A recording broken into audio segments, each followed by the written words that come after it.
آپ صلی اللہ علیہ وسلم کی کھانے کے حوالے سے ایک سنت یہ ہے، صحت کے دنوں میں اپنے آپ کو کسی خاص غذا کا عادی نہیں بنایا۔ اس کی وجہ یہ ہے کہ جب آدمی کسی خاص غذا کا عادی بنتا ہے تو اسے ہر وقت وہ مہیا نہیں ہوتی۔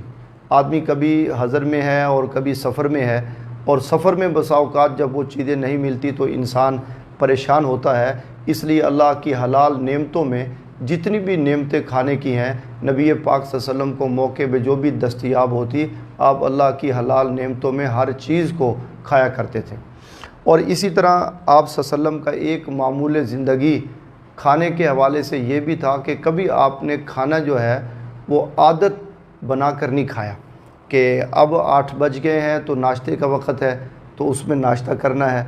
اور اب 2 بج گئے ہیں تو دوپہر کا کھانے کا وقت ہے تو دوپہر کا کھانا کھانا ہے۔ نبی پاک صلی اللہ علیہ وسلم نے کھانا کو عادت بنانے کے بجائے آپ نے اس کو ضرورت پہ رکھا ہے۔